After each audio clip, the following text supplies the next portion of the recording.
In the first decades of the 20th century, a small group of famous academics, symbolically led by John Dewey and Edward Thorndike of Columbia Teachers College, Elwood Cubberley of Stanford, and a handful of others, together with their corporate and financial allies like J.P. Morgan, Vincent Astor, Commodore Whitney, Andrew Carnegie, and John D. Rockefeller, decided to bend government schooling to the service of business and the political state, as it had been done nearly a century before in Prussia. Between 1896 and 1920, a small number of powerful industrialists, together with their private foundations, sponsored university administrators, house experts, and house politicians, spent more money on mass forced schooling than the government did. Indeed, Andrew Carnegie and John D. Rockefeller together spent more money than the government did on schooling between 1900 and 1920. In this laissez-faire fashion, a system of modern schooling was constructed without public participation. I don't blame you if you're a little surprised by this data. But as my publisher was quite surprised by it, and when I demonstrated its validity from the documents of the Carnegie Foundation and the Rockefeller Foundation. There are others as well, but those are major players. They wouldn't allow it to be printed. I said, but it was written, and probably it's in public domain. They said they didn't want the hassle. If you want to know the motives of this project, you need only read the first public mission statement of Rockefeller's General Education Board that was printed in its first report to well-wishers, issued in 1906. And I'm going to read you the first paragraph, and I guarantee you it's utterly unbelievable. And if you have children, this ought to be as chilling as anything you've heard recently. In our dreams, people yield themselves with perfect docility to our molding hands. The present education conventions of intellectual and character education fade from their minds, and unhampered by tradition, we work our own will upon a grateful and responsive folk. Can you believe people actually wrote this and printed it? We shall not try to make these people or any of their children into philosophers or men of learning or men of science. We have not to raise up from them authors, educators, poets, men of letters. We shall not search for artists, painters, musicians, lawyers, doctors, preachers, politicians, statesmen, of which we have an ample supply. The task is simple. We will organize children and teach them in a perfect way the things their fathers and mothers are doing in an imperfect way. The real purpose of modern schooling was announced by Edward Ross of the University of Wisconsin in the same year that was written. Ross is generally considered one of the three founders of the 20th century discipline called sociology. And in a book bluntly called Social Control, Ross wrote, I'll quote directly, "Plans are underway to replace family, church, and community with propaganda, education," he meant schooling, "and mass media.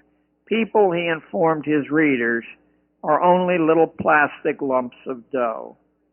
From the start, there was a purpose behind schooling, which had nothing to do with what parents, kids, or communities wanted, but concentrated on what a highly centralized economy and a strong political state was thought to need. What that was can be seen from this excerpt from a speech Woodrow Wilson made to businessmen in 1914. I'm quoting Wilson without changing a word. "We want one class of persons to have a liberal education. And we want another class, a very, very much larger class of necessity, to forego the privilege of a liberal education and fit themselves to perform specific difficult manual tasks. By 1917, the major administrative jobs across America in schooling were under the control of a group of interests referred to in the press as the Education Trust. At the first meeting of the Education Trust, the attendees included representatives of Rockefeller, Carnegie, Harvard, Stanford, the University of Chicago, and the National Education Association. The chief end of the new education, wrote Benjamin Kidd in 1918, was to, and I'm quoting, impose on the young the ideal of subordination. The primary target of the first 30 years of forced schooling was the tradition of independent livelihoods in America. It was believed that only in this way could the menace of overproduction in America be contained. You'd have to, ladies and gentlemen, read into the primary sources, as I spent years reading, to see how often the term overproduction emerges in these discussions of businessmen between 1880 and 1910. They were terrified that the early tradition of America, that people worked for themselves, would continue, and that this would make it impossible for large central corporations to get financing to work. Since their machinery cost so much money, who would constantly replace that machinery if at any moment the peril of thousands of people opening small competing interests were a loss? So it had to be put to death. In 1919, Arthur Calhoun's Social History of the Family informed the nation that the child was passing from the family, I'm quoting now, into the custody of community experts. And he offered a significant prophecy that we could expect in time to see a system of public education, quote, designed to check the mating of the unfit. In 1922, Mayor Hylan of New York City, alluding specifically to actions in schools of the Rockefeller Foundation and other corporate interests, said in a public speech that the schools had been seized as an octopus would seize its prey by, quote, an invisible government. You'll find that reference in Diane Ravitch's book, The Great School Wars. The second document, the gigantic Behavioral Teacher Education Project, outlined the teaching reforms to be forced on America after 1967.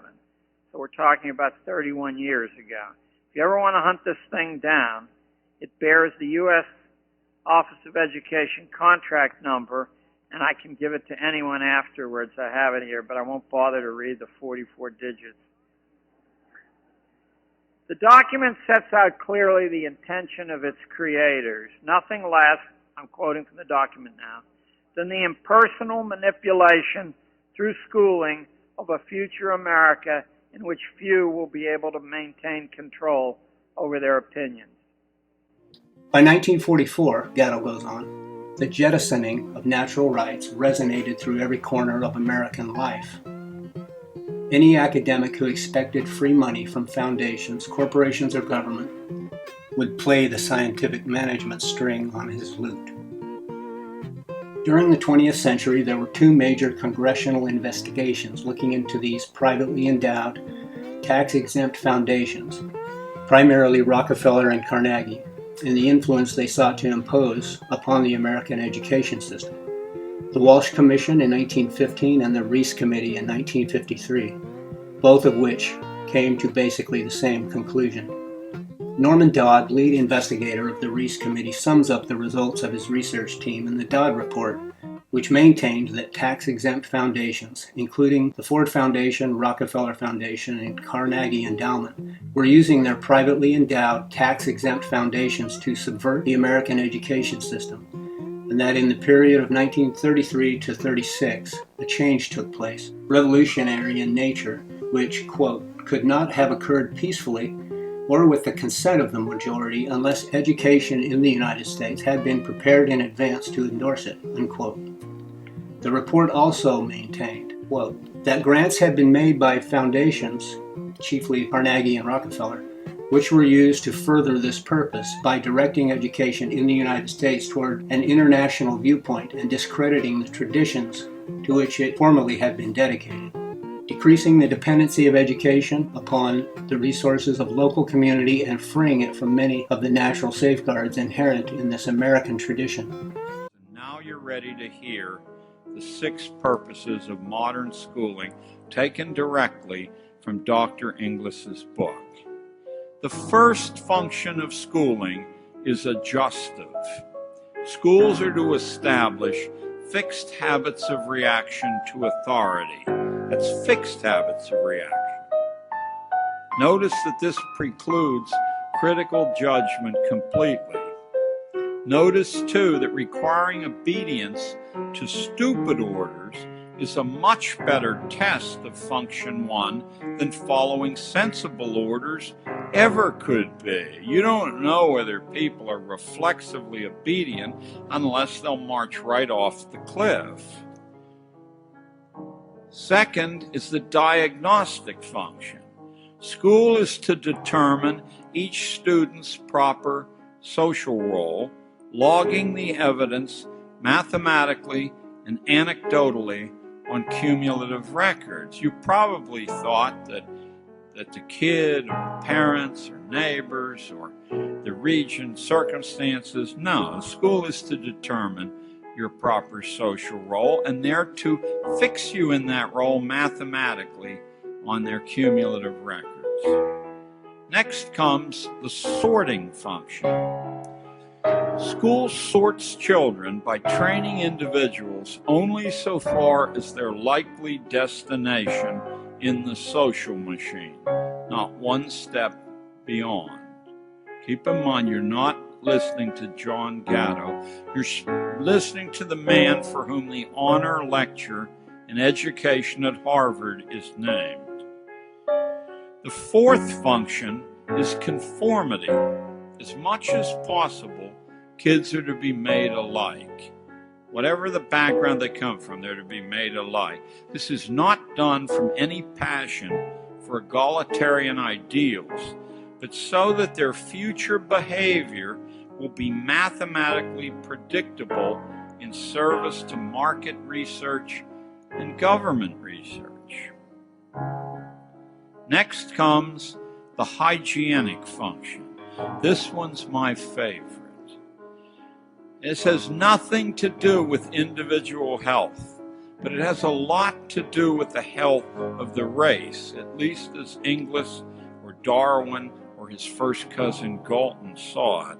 Hygiene is a polite way of saying that school is expected to accelerate natural selection by tagging the unfit so clearly. That's what all those little humiliations from first grade on, that's what all the posted list of ranked grades are about. So clearly that the unfit will drop from the reproduction sweepstakes, either in despair or because their likely mates will have accepted the school's judgment of them as terminally inferior. And last comes a fancy Latin word, the propedeutic function. That's a fancy word meaning that a small fraction of lucky kids will quietly be taught how to take over management of this continuing project. Guardians of a population deliberately dumbed down and rendered childlike in order that government and economic life can be managed with a minimum of hassle. It's that low down, nitty-gritty, common purpose. Not Marx's grand warfare between classes and greedy captains of industry. It's simply so that management will have a minimum of hassles.